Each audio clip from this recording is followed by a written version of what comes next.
Hello everybody and welcome back to another in-depth analysis video on this channel. My name is Martin and I'm in a good mood today because we are tackling Spa Francorchamps. I'm always in good mood when driving around here. I bet it's not only me who likes going a minute in pit lane just to clear a drive-through penalty after a jump start. Jokes aside, hopefully you will be in good mood after watching and implementing tips and tricks from this video. As I said, this time we tackle Spa Francorchamps, a 7,004 kilometers long track, 4.352 miles for you Americans, located in eastern Belgium.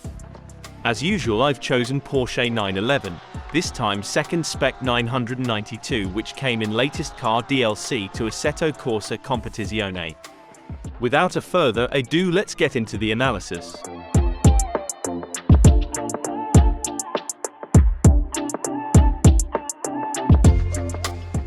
Move towards the left going along the pit straight as you head towards the first corner, brake just after 100-meter board which is hanging on a fence on the far left. Downshift to first, turn in aiming to cut the inside curb. You want to be closest as you can get to wall as this will help you on the exit. Get power down as soon as you hit the apex, running out wide and using the exit curb. Be aware to not abuse it as there's a sausage curb if you extend too much. The next section of Eau Rouge and Raidillon is setup dependent, but here I'm running default setup just for video purposes. Note that good setup will save you around 2 seconds of pure pace as this is the longest track on which you can race in ACC. You may as well hit the subscribe button to get notified for upcoming setup related video. As you run down the wall, stay nice and close to pit wall and aim for cut left-hand entry curb. This will set you up nicely to maintain full speed across the right-hander. Be aware that touching the curb is risky as this may unsettle the car and you're on your way to a massive crash. At Raidillon you can cut inside curb hard because game allows it. Make sure you leave 2 wheels inside the track as going over the white line will invalidate you the lap.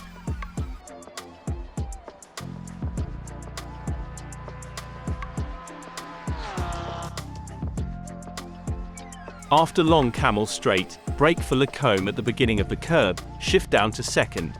Roll of the brake just before the corner to get the nose nice and tidy into right-hander. Try to stay to the right, quickly change the direction and go for a bit of a curb on next left-hander. Once you go over it, turn in early for the next right-hander. You need to lift the throttle slightly on your way to the corner to keep the car within the track limits. For next corner, downhill braking at the curb. Trail braking here helps, so turn in slightly as you brake, keeping your wheel nice and steady to maintain braking performance. It's not necessary to downshift to first gear, but I have a habit to do so from driving the F1 car. It helps gaining this extra bit of rotation. Get nice and early at throttle and set the car relatively towards the middle for easier entry into next corner. Going for no-name corner, downshift to second to get more engine braking, turn in early fighting the understeer. Use green turf on the inside if car allows it and use outside curb at the exit going down to Pouon.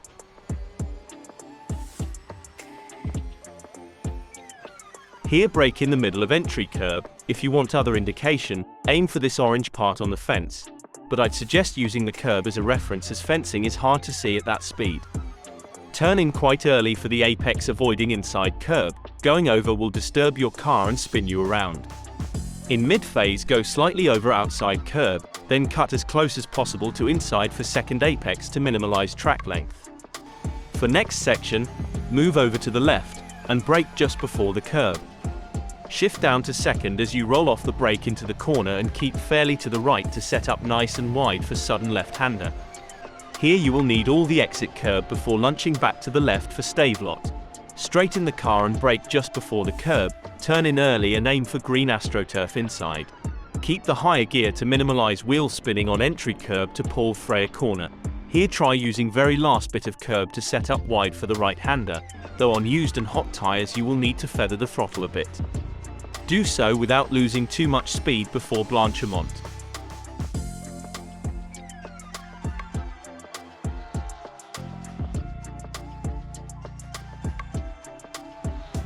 Next left-hander needs a slight lift, but if you feel confident in your setup you can take it flat.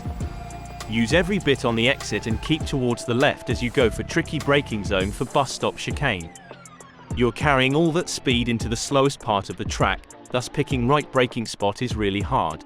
I recommend braking midway between 150 and 100 meter board. Downshift all the way to first, turn and hit the orange and red curb, avoiding red sausage curb. Set the car towards the right for extra speed at the exit of next left-hander. Hit the exit curb and power down nice and easy before crossing the finish line. And that concludes our lap of Spa Francorchamps on Assetto Corsa Competizione. Before going into practice, keep in mind that rhythm is a key factor around here. Sometimes you may lose half a second without any reason, and then get a giant leap forward in your lap time. Do not get frustrated and invalidated laps, as this will get you annoyed and scratching your head asking how and why this happened. Take your time learning this track, as its length is unforgiving for simple mistakes. With proper setup, I managed to reach a time of 2.19.00, which is optimal for casual players, though without a setup, as mentioned before, you lose around 2 to 3 seconds per lap. If you want to see a beginner setup guide, make sure you like this video and subscribe to my channel if you want to see more sim racing content. Hit the bell on your way out to get notified about my next uploads. In the meantime, thank you and see you soon in the next video.